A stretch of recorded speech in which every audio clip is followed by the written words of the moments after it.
Welcome to my second cyclocross season summary video, where I'd like to talk about some of the training choices I made for 2023.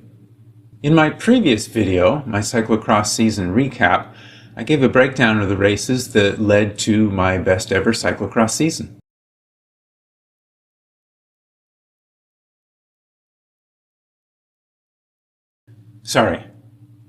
In that video, I alluded to some of the training changes I made for 2023. In this video, I will share a list of training choices I made for 2023 and some of the key concepts that were on my mind while I created my structured training plan. Now, this list is not exhaustive nor complete.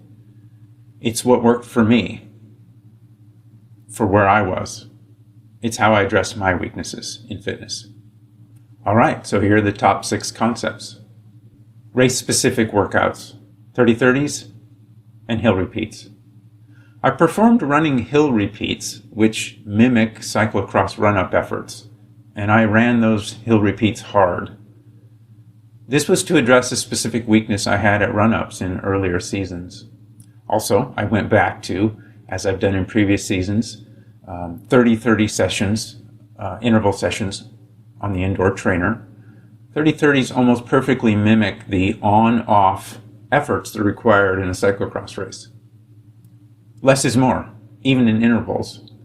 For my interval sessions, which were mostly 30-30s and threshold, I chose to start these intervals at lower wattages than I knew I could complete.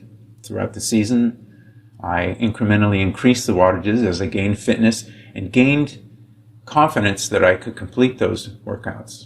And the payoff was that as compared to previous years, I was able to complete many more of those workouts, far fewer failed workouts.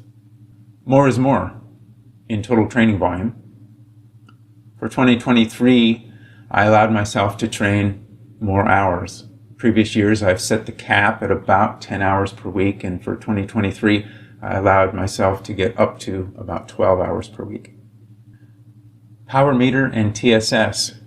Over the summer, I installed a power meter on the bike that I use for endurance training.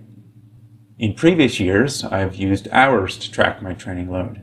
But with the addition of the power meter, I was able to utilize more accurately TSS to track my training load.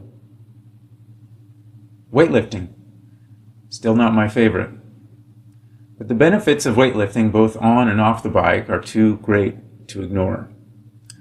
So lift the weights I did. I will admit that my progress was slow and I still have a lot more work to do. Consistency. Just don't stop. The goal of training consistency is to maintain as much fitness from one race season to the next. Now, over the summer of 2023, I did reduce my volume after gravel racing season, but I was careful to not take any extended time off the bike, and I made sure to have some maintenance intensity over the summer as well. So 2023 was probably my best ever cyclocross fitness, but do I think I can find more? I do. Here's some thoughts I have for training for next year's cyclocross season. Number 1, I probably need to carry more fitness over the summer. And I'll probably do that by just adding a little bit of structure to my summer riding and training. And number 2, I think I need to pull up my FTP a little bit before cyclocross season starts. Probably just add some VO2 intervals in the month or two before my structured cyclocross training program begins. So what's next? Well, I'm currently penciling out and starting on my off-season activities. And what does that mean? Well, it means riding for fun and making sure to get a little bit of intensity, usually in the form of Zwift racing, and getting underneath that weight bar.